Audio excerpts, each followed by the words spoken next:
마태복음 7장.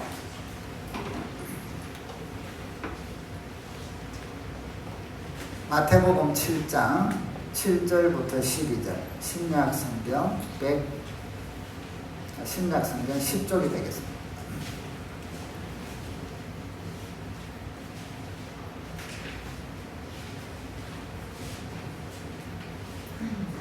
같이 한번 읽도록 합니다. 시작. 구하라 그리하면 너희에게 주실 것이요 찾으라 그리하면 찾아낼 것이요 문을 두드리라 그리하면 열릴 것이요 구하는 이마다 받을 것이요 찾는 이가 찾아낼 것이요 두드리는 이에게는 열릴 것이니라.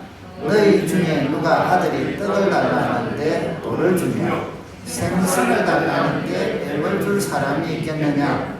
너희가 악한 자라도 좋은 것으로 자식에게 줄 알거든 하물며 하늘에 계신 너희 아버지께서 구하는 자에게 좋은 것으로 주시지 않겠느냐.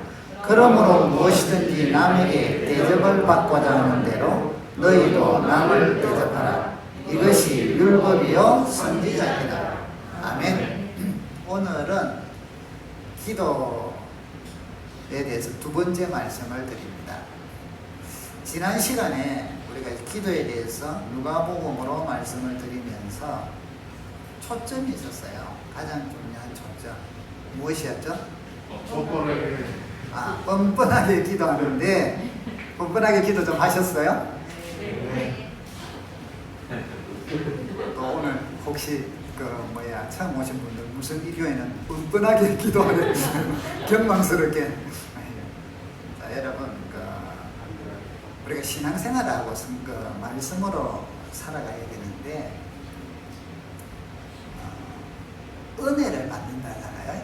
설교를 듣거나 또 성경 공부를 하면서 은혜를 받는데 은혜 받는 태도가 은혜 받는 형식들이 내용은 은혜 받는 형식들이 크게 여러 가지로 나눌 수 있지만 크게 두 가지로 나눌 수가 있어요. 여러분 이걸 선택을 잘 하셔야 돼요. 신앙생활을 제대로 하느냐 아니면 이상하게 하느냐.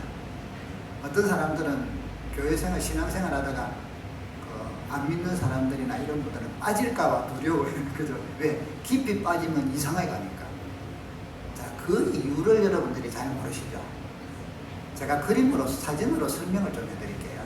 자, 나무를 가지고 한번 설명할게요. 보세요. 첫 번째 나무 봄이에요. 봄.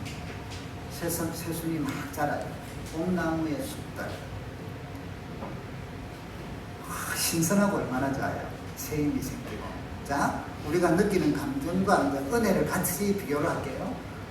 우리가 저런 봄의 저런 환경을 보면서 은혜를 받듯이 우리가 말씀을 통하여 은혜를 받아요.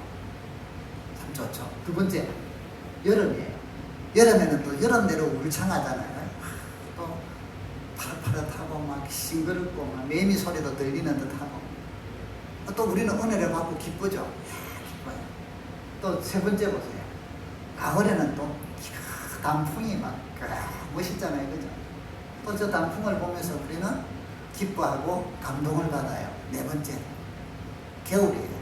겨울은 다 떨어졌지만 또 저기서는 저기대로 또 은혜를 받아요. 자, 여러분 나무만 하더라도 봄, 여름, 가을, 겨울에 따라서 다 잎이 달라요. 색상이 달라요. 그럼 우리는 그 색상을 보면서 은혜를 받아요. 기쁨을 누리고 영감도 떠오르고 행복해. 얼마나 좋아요. 그런데 저 잎들은 해마다 바뀌어요. 계절마다 바뀌어요. 봄에 거는 여름으로 더 자라고 가을 되면 단풍 들고 겨울 되면 떨어지고. 그러면 여러분 나무에 중요한 것은 사실은 무엇이 중요하냐면 뭐가 중요하죠? 넘겨보세요. 뿌리예요.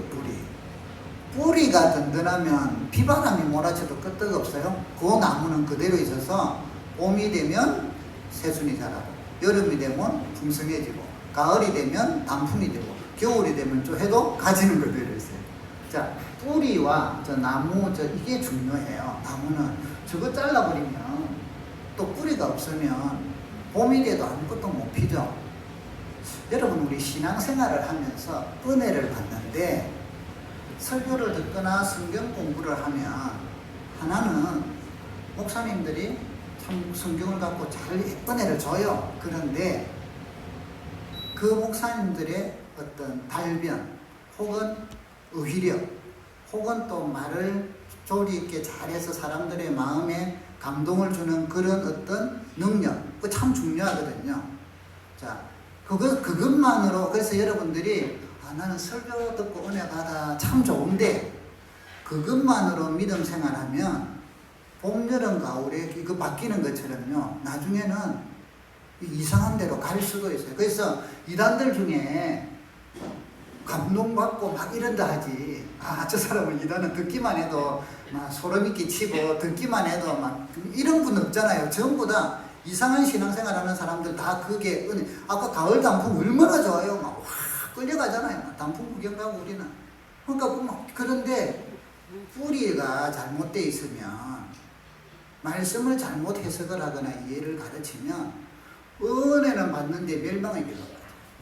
그래서 여러분 신앙생활은 우리가 성경을 보면서도 뭘 배워야 되느냐 하면 봄, 여름, 가을, 잎도 중요하지만 더 중요한 거는 뿌리예요. 이 뿌리는 계절에 바뀌질 않아. 비바람이 몰아치도 오히려 더 강건해져. 태풍이 불면 뿌리들이 힘을 더 잡아갖고 나무를 안 쓰러지게 하려지 쓰러지게 안 해요. 여러분들의 신앙이 건전하고 온전하고 행복하게 하려고 하면 어디에 초점을 둬야 되느냐 하면 오늘 성경 공부해서 은혜 받았다 끝, 설교 듣고 은혜 받았다 끝. 그것은 잎사귀하고 똑같아요. 어디에 뿌리를 튼튼하게 만들어요. 하나님 말씀을 배우되 다 은혜 되죠. 그런데 이 말씀이 어떤 방향으로 하나님께서 우리에게 주고자 하는 그 본질을 잘 깨달으면 여러분 어떤 상황이 오고 어떤 환경이 바뀌어도 그 본질을 아니까 이 말씀이 여러분 2000년 전에 이대로고 지금도 이대로잖아요. 그런데 사람마다 바뀌고 생각마다 바뀌면 안 되죠. 본질은 똑같아야지. 적용은 달라지겠죠. 자, 이번에는 봄이니까 봄처럼, 여름이니까 여름처럼, 가을이면 가을처럼. 근데 여러분, 두 번째 본질을 알고 말씀을 통해서 본질을 알고 찾으려고 애쓰는 신앙인들이 생각보다 적다는 거 아세요? 왜? 이거는 조금 힘이 들거든. 저도 설교를 준비할 때 이파리만 왕성하게 하려면 쉬워요. 요즘은요, 설교 얼마나 많은데 쫙 뽑아갖고 좋은 말들 편집 쫙 해가지고 딱 하면 얼마나 쉬운데요. 그런데 본질을 찾으려고 하면 저는 일주일 내내 고생을 해요. 그게 때로는 막 완벽하게 본질을 찾을 때도 있고 어떤 때는 막 실험을 한단 말이에요. 시간이 빨리 되면 좋은데 실험할 때는 참 힘들어요. 그래서 여러분 우리의 신앙생활은 여러분들이 가정도 행복하고 개인도 기쁘고 우리가 은혜 충만하고 누가 봐도 저 신앙은 좀 본받고 싶어 일이 되는 그게 하나님이 원하는 거예요. 그러시려면 그냥 설교만 듣고 설교 은혜 받는 거 참 중요해요. 여기서 끝나지 마시고 성경의 본질을 배우는 그 눈을 기르도록 애를 쓰세요. 쉽게 얻는 거는 우리가 예를 들면 우리 효중 집사님 아니 어떤 분이 오늘 형님이 효중 집사님한테 효중아 오늘 하고는 10만 원을 갑자기 줬어. 그거 어디 쓸래요? 생각지도 못한 거 생겼는데 뭘 고민해요? 삼계탕 사먹든지 또 아니면 여기서 캔 하나 돌리든지 아무튼 자 그런데 10만 원을 본인이 빼 빠지게 3일 동안 일하고 나서 벌었어. 그 돈 어떻게 써요? 첫 번째하고 두 번째하고 각 생각이 다르죠.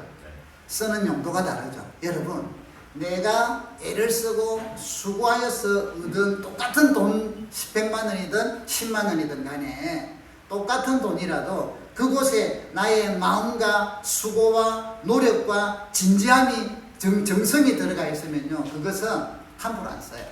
그런데 봉돈은 그냥 들어요. 그래서 복권 걸려갖고 망했다는 사람이 왜 많아요? 그 속에 복권 이거 한다고 애는 썼지만 그 외에는 애쓴 게 없으니까. 신앙이 그래요, 여러분. 하나님 말씀을 쉽게 들으면 쉽게 나가요. 그래서 여러분들이 건전한 믿음 생활을 위하여 하나님 말씀을 바로 할 수 있도록 애를 좀 쓰셔야 돼요. 애를 쓴 만큼 여러분이 영성이 튼튼해지고 여러분 가정이 온전해지고 여러분의 직장과 여러분의 삶과 여러분의 가족들이 편안해져요. 왜? 말씀을 바로 하고 껍데기만 하는 거 혹은 단풍만 하는 게 아니니까. 아시겠죠? 지난 시간에 기도에 대해서 우리가 교회를 다니면서 전부 다 기도를 오랫동안 하고 많이들 해요. 수요일날 오전반에 제가 오전반은 좀 대화식으로 하니까 물어봤어요. 어땠느냐? 어떻게 적용을 했느냐? 기도에 대해서 오죽 들었냐면, 그런데 여러분, 기도에 문이 열리고 기도에 대해서 정확하게 알게 되면 기도의 추진력이 생겨요. 여러분, 우리 신앙생활은 미사일로 이야기하면요, 밑에 그 추진력, 이게 얼마나 강력한가가 영성이에요. 이게 만들어지는 데서 이게 강해야 됩니다. 그래야 멀리도 날아가고 파워도 있죠. 아까 말씀드린 것처럼 여러분들께서 일주일 동안 기도 좀 하기 쉬웠어요? 또만 그냥 듣고 끝. 오늘도 저 나가는 순간에 잊어버려요. 1층 계단 내려가면서 다 이제는 끝. 이제 머리 정화. 다시 밖에서 방식으로 살아야 되니까. 이러셨어요? 자, 예수님께 제자들이 기도를 가르쳤어요. 주님, 그들은 기도를 알았대 있죠? 자, 했어요. 그런데 예수님의 기도는 뭔가 달라. 근데 그분은 다른 선생님들하고 달라요. 말씀을 가르치도 그곳에는 권위가 있고 권세가 있고 귀신들이 쫓겨나고 병든자가 치유받고 또 말씀을 전하는 그 본질이, 예수님의 말씀의 그 본질이 바리새인들이나 가르치던 ip사기하고 전혀 달라. 그들은 ip사기로서 막 종교적인 규례를 엄청나게 강조했는데 예수님은 때로는 그런 거 다 걷어치워버려요. 그리고는 본질을 이야기하세요. 그런데 그게 심령에 꽂혀. 그래서 제자들이 예수님, 우리도 기도 좀 가르쳐주세요. 다른 분들도 세례요한도 기도 가르치고 이랬는데 우리도 좀. 그들이 배웠던 기도문이 있지만 그래서 주님께서 기도를 가르쳐 주셨어요. 그런데 전혀 다르게 접근하셨어요. 우리가 이제 주님이 가르쳐주신 기도가 주기도문인데요. 하늘에 계신 우리 아버지야 하고, 이때까지 그들은 하나님을 아버지라고 부를 수는 없어서, 그러면 신성모독이에요. 예수님을 바리새인들이 죽인 이유 중에 하나가 신성모독죄예요. 내가 아버지와 하나다. 내가 아버지를 아들이라 하는 것은 곧 동질이란 말이죠. 그래서 신성모독죄가 있는데, 이때까지 유대인들은 하나님을 아버지라 부를 수가 없었어요. 그런데 오늘 주님께서는 아버지라고 불러라는, 아바. 우리는 좀 아빠? 그런 개념이겠죠. 그런데 그냥 친구적인 개념이 아니라 존경이 있는 친근한 아버지. 여러분, 혹시 여러분들의 성장 과정 중에 아버지에 대해서 안 좋은 상처를 가진 분들이 혹시 계신다면 딱 분리하세요. 안 그러면 하나님 아버지 딱 부르면 육신의 아버지가 딱 나타나. 그래서 신앙생활에, 기도생활에 방해가. 왜냐하면 안 좋은 게 나와. 우리가 그런 대전에 있을 때 그런 분이 있었단 말이에요. 엄청나게 일반적으로 들을 때 천사패. 착하고 순종적이고 열심히 하고. 그런데 아버지에 대한 상처가 있다고. 이분이 기도를 하면 아버지라고는 절대 안 불러. 왜? 아버지 하는 순간에 육신의 아버지가 다 가리니까. 그래서 이분은 항상 기도하면 주여 하고 불러요. 주여. 그래서 이제 개인적으로도 성경 공부도 하고 상담을 하면서 왜 아버지를 안 부르냐, 결론이 그거였어요. 그래서 우리가 기도를 했죠. 옆에서 계속 하나님, 저 아버지의 상처가 치유되게 해주세요. 그런데 어느 날, 자기도 답답해서 기도했겠죠. 어느 날 막 기도하는데 울부짖고 기도하는, 하나님, 저도 아버지라 부를 수 있게 해주세요. 아버지라 부를 수 있도록 도와주세요. 그래서 우리가 같이 간절히 기도했죠. 그런데 그날 하나님이 은혜를 주셔서 이 딸이 터지는 아버지 하면서 울면서 기도를 하는데 그 육신의 아버지로 인하여 그 막혔던 게 불편을 치유가 돼. 분리가 돼. 이제 하나님 아버지를 불러도 그런 이미지가 없어졌다는 것이죠. 여러분, 그래서 우리가 아버지들, 여러분 자녀들을 잘 양육하셔야 돼요. 사랑으로. 왜냐하면 여러분의 이미지가 그 아이들이 하나님을 부르는데 결정적인 영향을 미칠 수가 있습니다. 그 이미지화되면 신앙에 엄청나게, 그러니까 부모의 우리가 자리가요. 그래서 참 중요해요. 자, 아버지라고 부르라고 하니까, 그러면서 이제 아버지라고 부르니까 이해를 못해, 제자들이 처음에는. 그래서 그들이 알 수 있는 문화적인 상황으로 이유를 해줬죠. 손님들이 오면, 손님들은 그들의 공동체에서는 나그네 잘 대접을 해갖고 보내야 되는데, 숙소라든지 음식이라든지. 그런데 옆에 친구가 와서 내가 지금 대접을 하려는데 먹을 게 없어. 다 떨어졌어요. 그러면 어떡할 것이냐? 옆에 마을에 있는 친구 집에 가서, 야, 밤에 뭐 잠을 자든 어떠하든 간에, 야, 두드려 갖고는 지금 손님이 왔으니까 먹을 거 좀, 떡 좀 더, 떡 3개만 더 하고는 이야기할 때, 야, 나 지금 자니까 안 돼. 우리 애들도 자. 이렇게 하고 거절하겠느냐 하고 제자들에게 물었어요. 그러니까 제자들이 아니요. 왜? 그들의 문화권에서는 무조건 줘야 돼. 무조건. 그러니까 이 사람이 친구 데모 인하여는 안 주더라도 당연하게 줘야 되는 그것을 간청이라고 했죠. 간청함으로 인하여, 이 간청은 그렇게 당연히 달라고 하는 것을 좀 보면 그게 뭐예요? 결국은 간절하게 구하는 거하고 똑같은 의미예요. 자, 그래서 우리가 첫 번째 기도에 있어서 내가 아들인 것을 먼저 깨닫게끔 말씀 주셨어요. 자, 아들은 아버지에게 뭐예요? 구해요. 구해요. 아들이 구하는 2가지 특징. 첫 번째 어떻게 구한다 했죠? 뻔뻔하게 구하죠. 뻔뻔하게. 아니, 잘못했으면서도 뭘 달라 하잖아. 뻔뻔해. 2번째, 뻔뻔함의 다른 표현 따라해보세요. 맡겨놓은 듯이. 맡겨놓은 듯이 내놓으라게. 내놓으라게. 아침에 학교 가는데 뭐가 좀 지가 준비물이 안 돼가지고 해놔놓고 엄마 빨리 줘 빨리 줘 빨리 줘.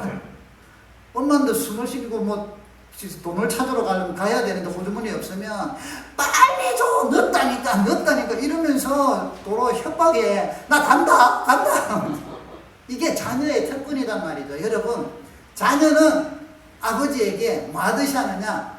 뻔뻔하게 맡겨놓은 듯이 기도하는 것이다 하고 제자들에게 가르치신 거예요. 기도는 이런 것이다. 여러분, 하나님 아버지께 아들인 믿음의 백성들은 기도를 맡겨놓은 것이 뻔뻔하게. 제발 좀 옆집 아저씨 대 아저씨 하지 마세요. 아저씨는 눈치 보고 해야 돼. 아, 줄만한 거 해야 되고, 요런 거는 내가 다 해야 되고, 요걸 좀 기도해볼까. 아, 될까 안 될까 모르겠지만 한번 해보자. 이거는 옆집 아저씨들한테는. 자, 2번째. 맡겨놓은 듯이 뻔뻔하게 구하되. 더 강력한 게 있댔죠. 뭘 붙들고? 약속을 붙들고. 약속. 우리 람보 성도님이 공휴일날 아들한테 약속을 했어. 놀이동산 가기로. 그런데 그날 전날 잔업도 하고 이래가지고 너무 피곤해. 그래서 얘는 아침부터 왜 그날만 고대했거든. 놀이동산, 아빠 오늘 놀이동산 이랬는데 아침에 아빠가 딱 오자마자 얘 인사가 모르겠어요. 아빠 잘 다녀오셨어요. 함과 동시에 뭘 해요? 오늘 놀이동산 가야지 하고요. 얘는 그런데 너무 피곤해. 그래서 가자 이래서 얘가 괜찮을 건데, 성리야 오늘 아빠 몸이 안 좋은데 다음에 가면 안 될까? 자, 그 순간에 성리가 어떻게 해요? 얘는 끝났어. 끝났어. 놀이동산 못 가? 아빠 몸이 안 좋은데 다음에 가자.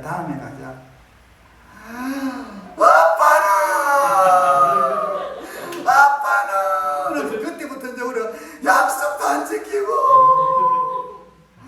엄마가 좀 엄마 아빠가 좀 피곤하시다니냐.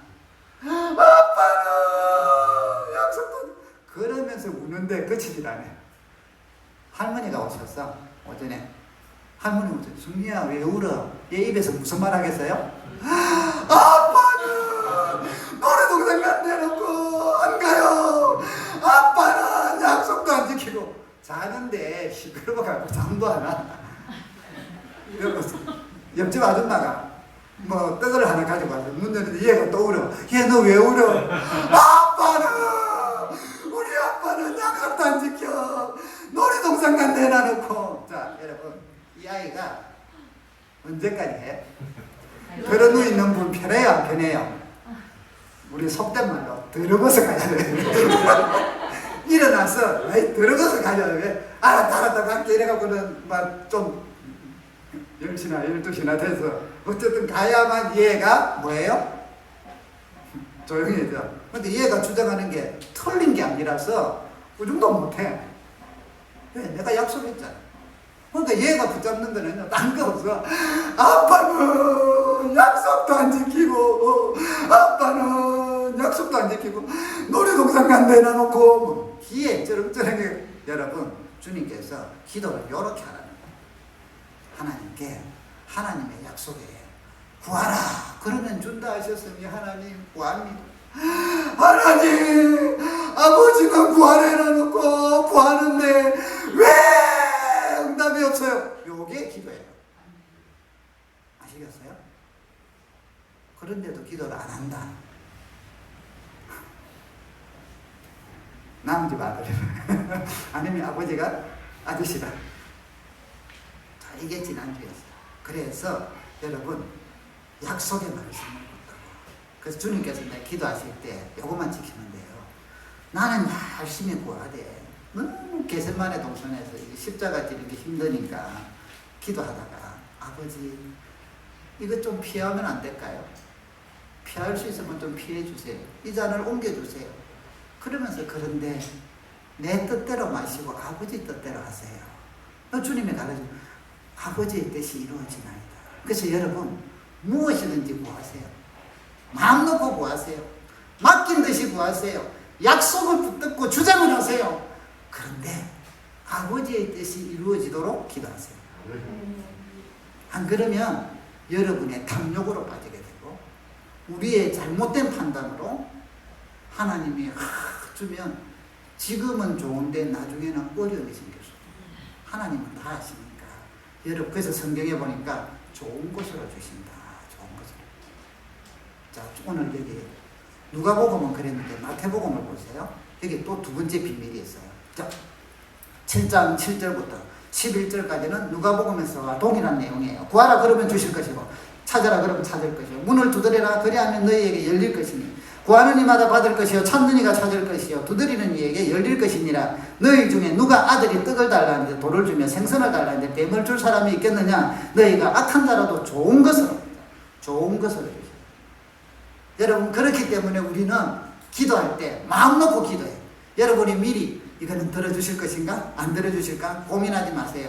이 기도가 주님의 뜻에 맞을까 안 맞을까 고민하지 마세요. 무조건 기도하세요. 그런데 주 뜻대로 하세요. 이렇게 하면 어떻게? 여러분은 주의 뜻에 안 맞는 기도를 해도 하나님이 응답은 알아서 주신다는 말이죠. 아시겠죠? 무엇으로? 따라합시다. 좋은 것으로. 좋은 것으로 주시지 않겠느냐. 좋은 것으로 주신다는. 자, 그리고 12절 보세요. 오늘 요 한 절의 핵심이에요. 읽어봅시다. 시작. 그러므로 무엇이 남에게 대접받고자 하는 대로 너희도 남을 대접하라. 이것이 율법이요 선지자니라. 자, 여러분, 이 참 좋은 말이죠. 남에게 대접을 받고자 하는 데는 남에게 대접하라. 얼마나 좋은 말이에요. 여러분, 인간관계도 또 요즘 같은 경우 모든 데 있어서 요 말씀대로 하시면 인간관계도 좋아지고요. 쉽게 말해서 인기도 얻게 되고 하는 일들이 내가 원하는 것을 저 사람에게 해주면 성경에는 뭐 오른밤을 때리면 왼밤도 떼주고 오리로 가자면 십리도 가지고 얼마나 이런 분들은 대단해요. 그래서 이게 일반적인 윤리적으로 좋은데 그런데 지금 이 말씀은 윤리적인 말씀이 아니에요. 지금 기도를 가르쳤는데 기도에 대해서 딱 이야기해놓고 그러므로 이건 뭐예요? 결론이에요. 앞에 거하고 연관이 있는 거예요. 생뚱맞게 지금 갑자기 남을 대접하라는 말이 나와. 기도를 이야기하시다가 갑자기 대접을 받고자 하는 대로 남을 대접해라. 이거 앞뒤가 뭐가 안 맞지 않나요?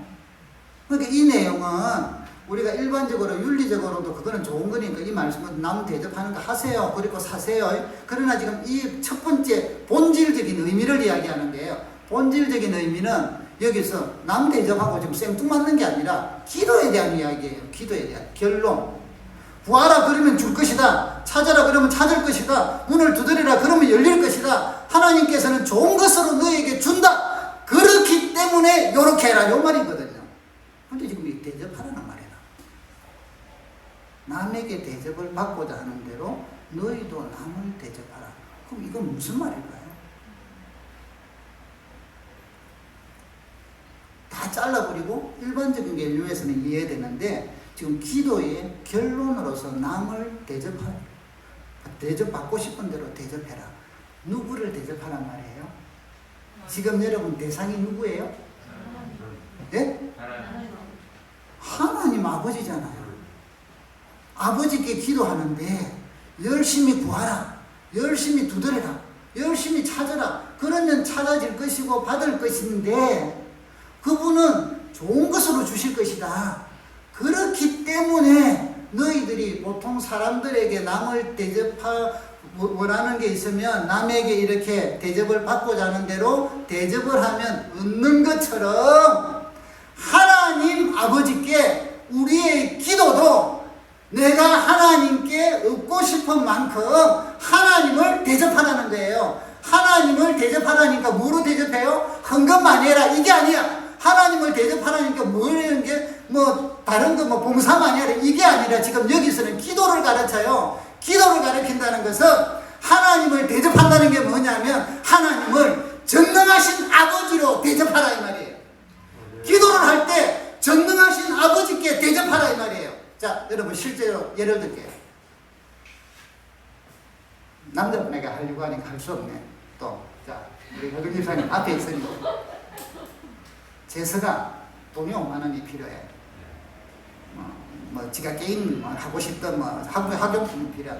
그런데 그 5만 원을 옆집 아저씨한테 가서 아저씨 저 5만 원만 좀 주세요. 아저씨 5만 원만 좀 주세요. 뭐하게 학교에서 써야 돼요. 제가 구두 닦아드릴까요? 5만 원만 좀 주세요. 하면서 애가 애걸복걸 하면서 잘 보이려고 하고 이래. 효승 씨는 그걸 보면서 우리 아들 잘한다. 열심히 빌어라. 그래서 그거 받아. 야, 내도 그게 돈 버는 길이야. 이러시죠. 응? 그러면 아버지로서 어때요? 마음이? 자존심이? 왜 상해요? 다른 데서 공부를 오는데. 그렇지. 딴 데서 구걸하고 딴 데서 그 잘 보이려고 빌어 사고 또 지나가는데 아줌마 보고 아줌마 저 10,000원만 주세요. 아버지가 아들이 아버지를 대접하는 거예요? 아버지를 무시하는 거예요? 자, 대접의 의미와 기도를 이해하셔서요.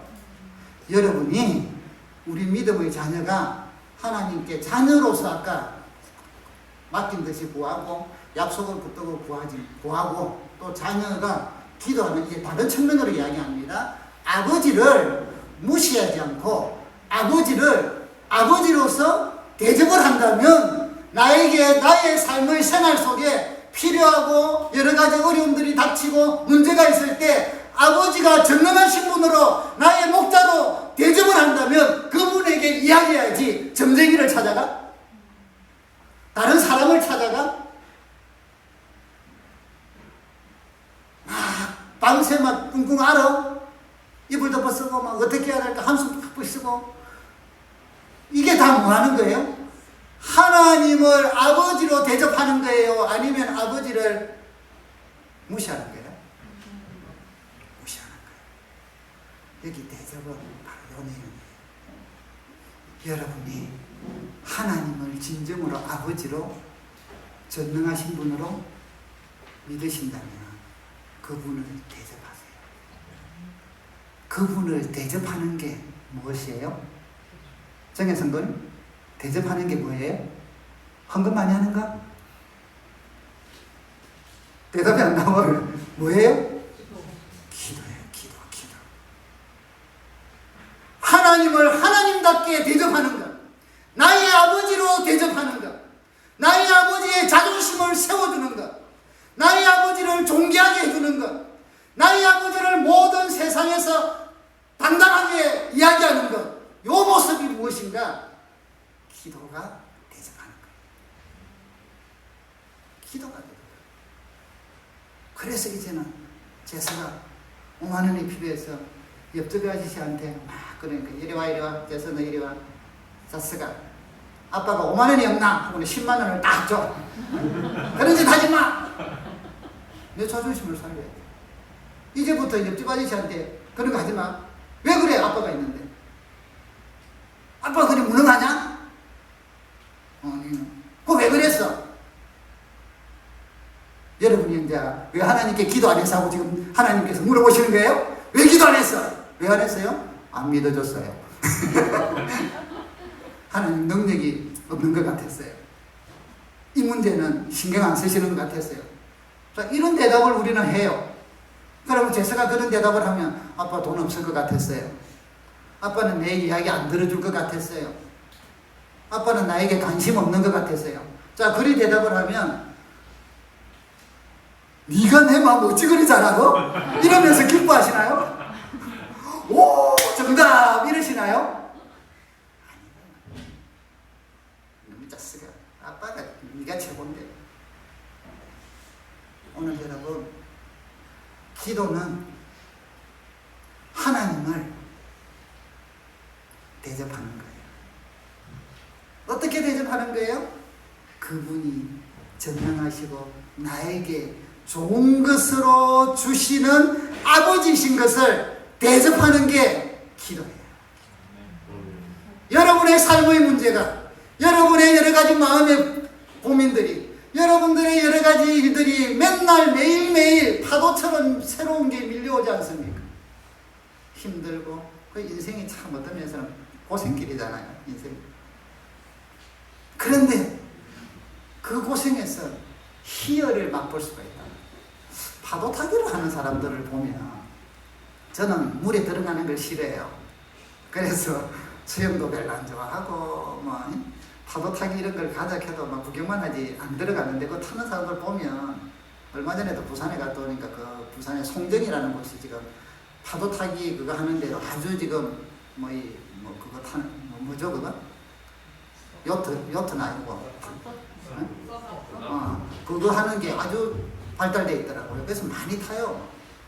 보면 참 신나고 좋아. 근데 우리나라는 그래도 파도가 이제 하와이나 이런 데는 파도가 크다잖아요. 근데 이 파도 타기를 좋아하는 사람들은 아빠가 들어누워 있다가도 큰 파도 온다 하면 그걸 들으려고 간대요. 그런 책에 그런 내용이 있더라고요. 왜 그러냐? 파도가 지체만한 파도가 등등 가다가 빠지기도 하고 그러겠지만 위에서 타가지고 막 밑으로 질주하는 거 우리 영화만 봐도 멋있잖아요. 그 집채만한 파도를 옆으로 쫙 타고 가는데 막 그 스릴. 여러분 인생에 파도만한 집채만한 장애물이 집채만한 문제가 여러분에게 닥칠지라도 우리는 그게 잠겨요. 그래서 막 허우적거려요. 그런데 전능하신 하나님 아버지께서 여러분과 함께 계시고 불꽃 같은 눈으로 지켜주고 돌봐주신다 하셨고 목자가 되셔서 푸른 초장으로 인도하신다고 약속하신 그분이 내가 너의 방패가 되고 너의 보호자가 되고 너의 반석이 되겠다고 약속하신 그분이 여러분을 품어주시면서 그 파도를 지나가게. 이 지나가게 하는데 그게 뭐냐? 우리는 기도라는 거예요. 집채만한 파도가 들릴 때 아버지는 전능하십니다. 이 문제가 나를 삼키려고 하는데 하나님 길을 열어주시고 이것을 이길 수 있도록 도와주시고 문제 발견할 수 있는 눈을 열어주시고 이런 기도를 하나님 앞에 간구할 때에 여러분은 어느 순간에 파도 위를 타고 있을 거예요. 그 파도를 즐기기 시작할 거예요.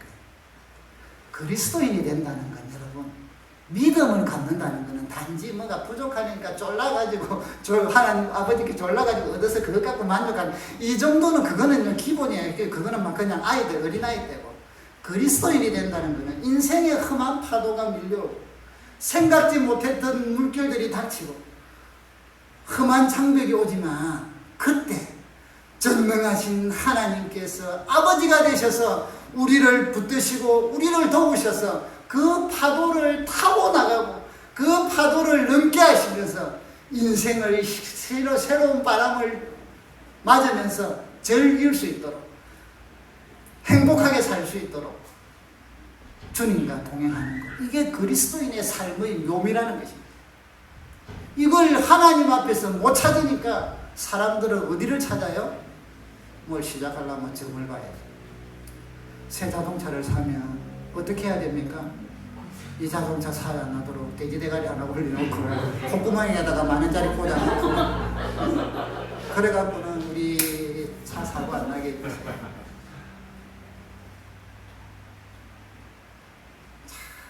우리의 마음에 연약한 그렇게 하는 뭐 새로 뭐 사업을 하든지 또 뭐 영화도 뭐 그런데 새로 개봉을 하는 그런 거 갖다 놓고 맹태 말린 거 그런 거 해놔놓고 그러면서도 저런 그래야 좀 위안이 됩니다.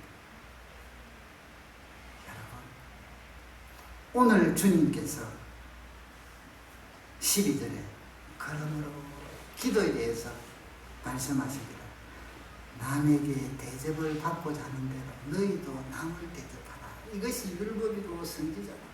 하나님을 아버지로 전능하신 하나님으로 그분을 대접해라. 그래서 그분을 인정하고 그분께 기도해라. 그분께 구하라. 그분께 찾으라. 그러면 하나님께서 좋은 것으로 열어주실 것이다. 좋은 것으로 응답해 주실 것이다. 사랑하는 성도 여러분, 하나님을 아버지로 대접하기를 축복합니다. 대접하기를. 아침에 일어나시면 하루의 모든 생활을 위하여 하나님을 아버지로 대접하십시오. 아버지, 오늘 하루도 여러 가지 업무들도 있고 일들이 많고 때로는 이러이러한데 하나님을 의지합니다. 지혜도 주시고 도와주시고 오늘 하루도 평탄하게 또 어떤 어려움들이 있으면 잘 헤쳐나갈 수 있도록 붙들어 주시옵소서 하고 기도하면서 시작하십시오. 이것이 무엇입니까? 하나님을 대접하는 것. 아버지로 대접하는 것. 오늘 하나님께서는 갈망하고 계십니다. 그동안 여러분 하나님 많이 무시하셨어요? 하나님 많이 속상하게 하셨어요? 하나님 자존심 많이 꺾으셨어요? 다른 말로 할까요? 기도 안 한 것은 여러분의 자녀들 때문에 힘들어한다. 기도 안 한 것은 하나님을 무시한 것이에요. 하나님은 우리 아이 문제는 감당할 수 없어 하고는 다른데 교육 전문가들을 찾는 거 필요해요. 중요해요. 그런데 그것보다 아버지를 우선해 두셔야 돼요. 저는 이제 설교도 준비하고 성경 연구도 준비하고 이래야 되니까 어떤 때는 이제 뭐 인터넷도 요즘은 보고 뭐 집에 있는 책들도 보고 이러면서 또 이제 서점을 가보잖아요. 또 책도 새로운 책이나 혹은 새로운 어떤 게 있는가. 그러면 여기서는 보려면 보통 인천 아니면 저 강남터미널로 가야 되거든요. 기도를 해요. 하나님, 오늘 이게 맞는 어떤 책을 좀 만나게 해주시고 발견하게 해주세요. 그러면 대부분은 그때 응답을 받고 와요. 그러면 이제 가면 일단 제가 막 찾기보다는 서점 관리하시는 분이 기독교 서점은 주로 뭐 장로님들이나 권사님들이 하세요. 집사님도 계시고. 그러면 이야기를 하죠. 오늘 이런 쪽 책을 좀 찾으러 왔는데 안내 좀 해주시고 좀 봐주세요. 이러면 이분이 쫙 보고는 그 있는 코너로 안내를 해요. 그러면 쭉 보고 여러 개를 뽑아주세요. 그럼 그때부터 이제 찾아내요. 전부 다 은혜돼요. 아까 이야기한 것처럼 전부 다 은혜되고 좋아요. 그러나 맥을 찾아야 되는데, 본질을 찾는데 거기에 해당되는 책을 찾아요. 없을 때는 그냥 와야 되고요. 그런데 거기에 계속 기도하면 찾아져요. 참 은혜스럽고 감사해요. 작은 지금 제가 한 가지 이야기만 드린 거죠. 모든 삶의 분야에 있어서 여러분 오늘 이 시간부터 여러분은 아버지를 기도로 아버지를 존중하고 아버지를 인정하고 아버지를 대접하는 믿음의 자녀들이 되기를 주의 이름으로 축복합니다. 자녀로서 구하고 자녀로서 아버지를 대접하는 이 놀라운 것이 오늘 기도로 응답받는 첫 번째 중요한 자세라는 거예요. 그래서 이제부터 여러분은 나는 기도 못해요 이런 말 할 수 있어요? 없어요? 없어요. 맡긴 듯이 구하는데 뭐 기도 잘하고 못하고 뭐가 필요해요? 아버지가 전능한 분인 것을 대접하여서 그분에게 기도하는데 뭐가 더 이상이 필요해요? 필요 없어요. 하나님 앞에 기도하는 믿음의 종들 되시고, 그래서 여러분의 삶과 여러분의 가정에 형통함이 넘치기를, 하나님의 은혜가 넘치기를 주의 이름으로 축복합니다. 같이 한번 기도하십시다. 이 시간에 기도할 때 하나님, 우리의 그동안 아버지를 대접하지 못한 걸 회개합시다. 하나님을 전능하다고 부르면서도 기도하지 않고 사람 의지하고 환경 의지하고 인맥 의지하고 이랬던 거, 세상 의지했던 거 회개합시다. 이제부터 하나님만 바로 보겠다고 믿음으로 고백하겠다고 기도하기를 바랍니다. 기도합니다. 아버지, 이 시간 저희들이 같이 한번 기도합니다. 오늘 주님께서 말씀하시기를 하나님 아버지를 대접하고 아버지로서 대접하여 정말 기도할 것을 요청하십니다. 우리의 기도 속에 하나님 아버지를 대접하는 것이 기도요, 그 기도를 통하여 은혜가 있고 응답을 받는 것을 하나님 아버지 우리가 믿습니다. 우리 성도들의 삶의 현장 가운데 이 은혜를 더하여 주시옵소서. 이 은혜를 더하여 주시옵소서. 믿음을 더하여 주시옵소서. 인도해 주옵소서. 아버지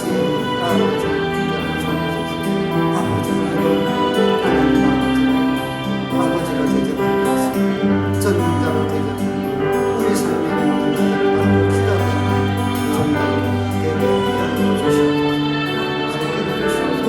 하나님 역사해 주시옵소서. 살아계신 하나님 아버지, 오늘 주님께서 제자들에게 기도에 대해 알려주시며 특별히 아버지를 전능하신 하나님을 아버지로 대접하여 이제는 우리의 모든 문제를 갖고 다른 데서 가는 게 아니라 나 혼자 끙끙 앓는 것이 아니라 하나님께 기도하러 나가는 것이, 간구하는 것이 하나님을 아버지로 대접하는 것이옵니 이제 그 믿음으로 살아가는 종들이 되게 하시고, 그래서 가정과 모든 직장과 모든 삶의 현장에 하나님이 주신 은혜와 은총이 가득하게 하여 주시옵소서. 예수님의 이름으로 기도드립니다.